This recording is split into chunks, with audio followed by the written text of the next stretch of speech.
Second কথা, আমাদের অনেক প্রশ্ন হচ্ছে যে তোমাদের সৎসঙ্গীদের খালি পয়সার খেলা, সকালবেলা উঠলে খালি পয়সা দেয়, আমাদের তো এরকম নাই। আমাদের এটা প্রশ্ন অনেকে। কিছুদিন আগে পূজ্য অবিন্দা বলছেন যে ঠাকুর জীবিত থাকার সময় যে গাড়িটা চালাতেন রোলস রয়েস, তার আজকের ডেটের দাম হচ্ছে 12 থেকে 13 কোটি টাকা। ঠাকুরের গ্যারেজে রাখা আছে, দেখবেন যারা ঠাকুর বাড়ি গেছেন। আর আমরা বর্তমান 20 লাখ 25 লাখের গাড়িতে ঘুরে বেড়াই, তাও নিজের পকেট থেকে তেল ভরে। এই হচ্ছে আমাদের অবস্থা, অবিন্দা বলছেন। আর আমরা যারা বলি যে এই হোয়াইট ব্যান্ড, এই ডিপি ওয়ার্ক এসব হচ্ছে খালি পয়সা কালেকশন করা ধান্দা। কিছুদিন আগে পূজ্য অবিন্দা এসেছিলেন, আমাদের শ্রদ্ধেয় জেনামণি দাদার, শ্রদ্ধেয় সোমেন হালদার দাদা গেছিলেন একটু এগিয়ে আনতে থাকে, গিয়ে পেট্রোল পাম্পে গিয়ে বলছেন যে না দাদা, তেলের পয়সাটা কমসে কম আমরা দিই। ডাইরেক্ট অবিন্দ দাদা বলছেন যে আমার গাড়িতে আমি তেল ভরবো, আপনারা কি পয়সা দেবেন? আর আপনারা সবাই জানেন যে প্রণামী এখানে হয়েছিল, সে প্রণামীর একটা নয়া পয়সাও কিন্তু তিনি হাতে ধরেননি। তাই এইটা হচ্ছে সৎসঙ্গ। আমাদের ভিতর যে ভুল ধারণাগুলো আছে না, সেগুলো ভাঙতেই আচার্য পরম্পরা দিয়ে গেছেন ঠাকুর। আমাদের জীবনের পরম সৌভাগ্য। কিছুদিন আগের একটা ঘটনা, কলকাতার এক বৃদ্ধা মা তার নাতিকে নিয়ে দেওঘরে যায়। তার নাতিটা সঙ্গ দোষে নেশাগ্রস্ত হওয়া শুরু করে, মানে ডেলি ড্রাগস নেয়, গাঁজা খায়, মদ খায়, এসব অভ্যাস তার দিদিমা বা ঠাকুমা সে জিনিসটা দেখে সে তাকে বলল যে দাদা ভাই তুই চল না, আমাকে একটু ঘুরে নিয়ে আসবি দেওঘরে, তোর দাদু বেঁচে থাকতে তো আমাকে নিয়ে যেত, সে যাওয়ার পরে আমি আর কোনোদিন দেওঘরে যেতে পারিনি। সেই ছেলেটা ঘোরার ছলে হলেও তার ঠাকুমাকে নিয়ে দেওঘরে যায়। আর এখন বর্তমান আপনারা জানেন, এখন দেওঘরে থাকতে গেলে সেখানে অ্যাকোমোডেশন আগের থেকে বুক করতে হয়। সে জিনিসটা তারা জানেন না। সেখানে গিয়ে তাদের থাকার কোনো জোগাড় হয়নি। এখন সন্ধ্যাবেলা বিকেল বেলার দিকে পূজ্য অবিন্দাদা এক জায়গা দর্শনে বসছেন, তারা ঘুরতে ঘুরতে অবিন্দার পাশে গেছে। গিয়ে সেই মাটার দিকে পূজ্য অবিন্দাদার চোখ পড়ে। পূজ্য অবিন্দাদা বলছেন যে মা আপনি কিছু বলবেন? সেই মাটা বলছে তার নাতিকে খোঁচা দিয়ে, এই জয়গুরু বল, জয়গুরু বল, জয়গুরু বল, প্রণাম করে। বলে দাদা এই যে আমার নাতি। তা বলে তুমি কেমন আছো? পরম প্রেমময়। তিনি বলছেন তুমি কেমন আছো? সে ছেলেটা তো কলেজে পড়া ছেলে, বড় অ্যাটিটিউড নিয়ে বলছে I am cool, I am very fine, ইংলিশে বলছে। আর এই কথাটা শুনে পূজ্য অবিন্দ দাদা কোনো একটা অট্টহাস্য দিলেন সেখানে। তারপরে সেই মাটা বললেন যে দাদা আমরা কোনো অ্যাকোমোডেশন পাইনি। দাদা একজনকে নির্দেশ করলেন, অ্যাকোমোডেশনের ব্যবস্থা হলো। তারা সেই রুমে গিয়ে তাদের লাগেজ রেখে যখন আনন্দবাজারে যায় প্রসাদ আনতে, প্রসাদ নিয়ে যখন পিছনে মানে নেমে আসে সেই নাতি আর তার ঠাকুমা, তার পিছনে দেখা যাচ্ছে 30 থেকে 40 জন লোক পিছু পিছু আসছে। একটা গাছের তলায় যখন মানে অত লোক পিছনে দেখে সেই বাচ্চাটা ঘাবড়ে যায়, তখন মানে সে দাঁড়িয়ে জিজ্ঞেস করে যে আপনারা সবাই আমাকে এরকম ঘিরে আছেন কেন? তখন সবাই বলছেন যে দাদা আমরা দেওঘরে থাকি, বা আমরা প্রতিনিয়ত দেওঘরে যাওয়া আসা করি। কিন্তু পূজ্য অবিন্দাদাকে এত জোরে বা এত খুশি করে কেউ হাসাতে পেরেছেন, আপনার জীবন ধন্য। আমি এরকম আগে আমরা কোনোদিন দেখিনি পূজ্য অবিন্দাদাকে জোরে জোরে হাসতে। এইটুকু শেষ গল্প। এরপরে দেখা গেল খবর নিয়ে সেই মানে কলকাতার যে ঋত্বিক দাদা এই ঘটনাটা লিখছেন, সে লিখছেন যে সেই ছেলেটা বাড়ি গিয়ে ভাগবত অনলাইনে সার্চ করে, সৎসঙ্গ অ্যাপ অনলাইনে সার্চ করে তার ঠাকুমাকে বুঝায় যে ভগবতের সাথে সৎসঙ্গর কি রিলেশন, দর্শনে কি হতে পারে। আপনারা চিন্তা করুন। আমরা এই যে যেদিন আমরা এই উৎসব করবো বলে 45-এর ভাইরা আসছিল, আমার কেশবদা বলছিল যে যেদিন পূজ্য অবিন্দাদা মালকানগিরি মন্দিরে আসেন সেদিন 60 থেকে 65% লোকের নিবেদন হয়েছে যারা অদীক্ষিত মানুষ, যারা দীক্ষা নেননি, তারা এখানে নিবেদন করে ঠাকুর পূজ্য অবিন্দার কাছ থেকে নিজের সমস্যার সমাধান করে গিয়েছেন। আর আমাদের মনে এখনো প্রশ্নবাচী তিনি কে, এখনো আমাদের মনে প্রশ্নবাচী। পরম পূজ্যপাদ শ্রী বর্দা বললেন যে যুক্তির থেকে ভক্তি ভালো। আমাদের জীবনে অনেক যুক্তি আছে। আমরা একজনকে মানে আমার নিজেকে বড় করার জন্য আমি আর 5টা মানুষকে ছোট করে দিই, এ কোন জানছে, এ কি জানে, ছোট বাচ্চা, কালকের ছেলে, আমরা বলে দিই কিনা। পূজ্যপাদ শ্রী বর্দা বলছেন একই কথা, যে যুক্তির থেকে ভক্তি ভালো। আমাদের জীবনে ভক্তিটা যত বাড়বে না, আমাদের জীবনে প্রশ্নটা তত কমে কমে আসবে। আমাদের জীবনে এখন অনেক প্রশ্ন করতে করতে এই কোভিড মহামারীতে আমরা অনেকে 4 দেওয়ালের ভিতরে কিন্তু চলেই গেছি আমাদের প্রশ্ন করতে করতে।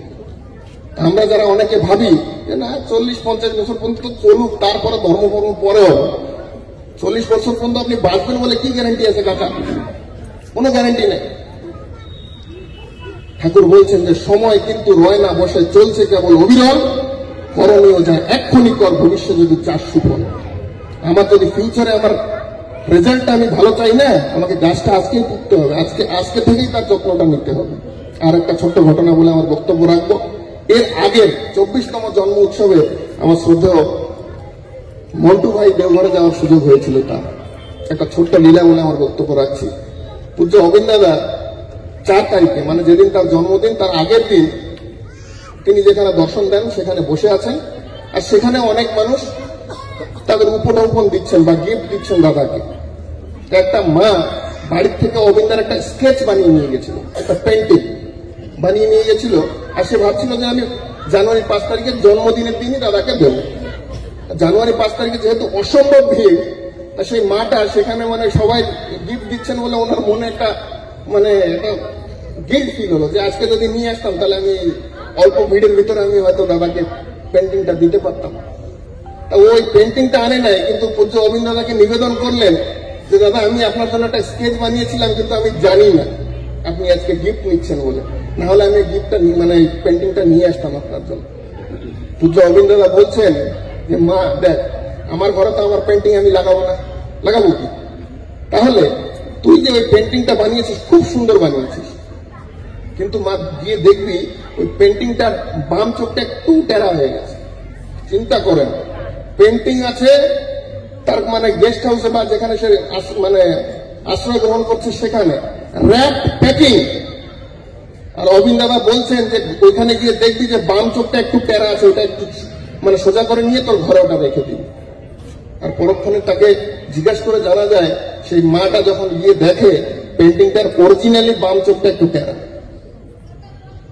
যাকে আমরা ওই সমস্যার নিবেদনের কোষ্ঠী পাথরে ঘষে ঘষে ঘষে ঘষে লাল করে ফেলেছি না।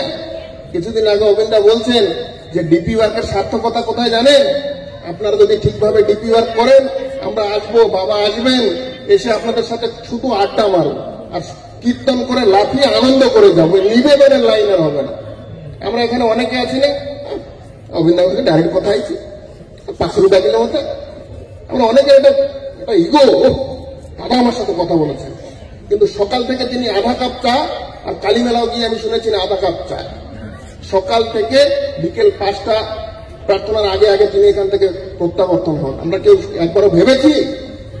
আমাদের জীবনের সমস্যার লিস্টের অন্ত নাই। কিসের জন্য? কেননা আমাদের জীবনে ঠাকুরকে ধরা নেই। ঠাকুর বলছেন যে সৎসঙ্গের সংজ্ঞা দিলেন, ডেফিনিশন দিলেন যে you can call yourself a satsangi if you are the companion of everyone's life and growth. তুমি যদি প্রত্যেকটা মানুষের জীবন আর বৃদ্ধির সঙ্গী হও তাহলেই তুমি সৎসঙ্গী। আর কিছুদিন আগে পূজ্য আচার্যদেব বলছেন যে সাদা কাপড় দিয়ে নয় আর জয়গুরু দিয়ে নয়, তোমার চরিত্র দিয়ে, তোমার ব্যবহার দিয়ে মানুষকে জানাও যে তুমি ঠাকুরের মানুষ। তাহলে ডিপি ওয়ার্কটা কি?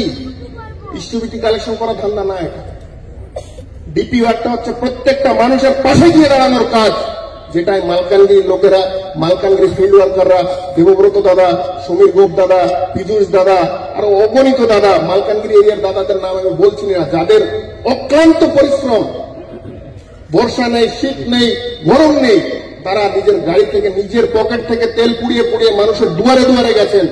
তারই রেজাল্ট যে পূজ্য অবিন দাদা এখানে এসেছেন। আর সব থেকে বড় কথা আপনারা শুনে রাখুন, রায়গড়া মন্দিরে পূজ্য অবিন দাদা নিজে আচার্যদেবকে নিবেদন করেন যে মালকানগিরি আমি যাব বাবা। এর থেকে বড় আর কি পাওয়া থাকতে পারে আমার জীবনে? আমার মালিক নিজে বলছেন তার বাবাকে যে মালকানগিরি আমি যাব। এই হচ্ছে আমরা এতদিন ধরে করেছি, আরো করব, আমাদের করাটা কেবল শুরু। আমি এই প্ল্যাটফর্মে দাঁড়িয়ে আমি সবাইকে, দেওঘর থেকে নির্দেশ আসছিল সব এরিয়ার, বিশেষ করে ডিপি ওয়ার্কার আর কর্মীদেরকে ডাকবে, আপনাদের এরিয়ার, আপনি কোন গ্রামে থাকেন, আপনারা খালি ডিপি ওয়ার্ক গ্রুপে একটা মেসেজ করে দেবেন যে এমবি 15 কি এমপিবি 15, এইটুক এরিয়া বা অ্যাড্রেস ওয়াইজ আমাকে আপনারা বলবেন যে কোন গ্রামের ডাটা আপনারা চান। আমি উইশ লিস্ট বানিয়ে আপনাদের সবাইকে একদম রেডিমেড ডাটা দেবো উইথ সিরিয়াল নম্বর। আপনারা আপনাদের জীবনের বহুমূল্য সময় থেকে প্রত্যেক সপ্তাহে 1 থেকে 2 দিন আপনারা বেরোন, আপনারা কিছু না হলে 8 থেকে 10টা পরিবার ভিজিট করুন, দেখবেন এর ভিতরে আপনাদের মঙ্গল। ডিপি ওয়ার্ক কি মঙ্গল? কিছুদিন আগে পূজ্য অভিনেতা বলছেন, আমার জীবনে আমি যাই করো না কেন, আমি যদি ডিপি ওয়ার্ক না করি আমি ঠাকুরের আশেপাশেও নেই। ঈশ্বর প্রাপ্তি তো অনেক দূরের কথা, আমার জীবনে যদি আমি ডিপি ওয়ার্ক করি নাই তাহলে আমি ঠাকুরের আশেপাশেও নেই। এটা আমার বলা কথা না, পূজ্য অবিন্দার বলা কথা। আসুন আমরা সবাই মিলে আজকে তার এই পূর্ণ জন্মদিবসে তার দীর্ঘায়ু কামনার সাথে সাথে এখানে যারা উপস্থিত আছেন সবার পঞ্চমহাজীবনের উত্তর উন্নতি কামনা করে আমি সবাইকে ধন্যবাদ জ্ঞাপন করছি, যারা এই মহৎ উৎসবে একটা ভয়েস মেসেজ বা একটা রিটেন মেসেজের সাক্ষী হয়ে আপনারা সবাই এখানে উপস্থিত হয়েছেন। আমি সবার কাছে বিনম্রভাবে আমার কৃতজ্ঞতা জানাচ্ছি। সবাই ভালো থাকবেন। জয় গুরু।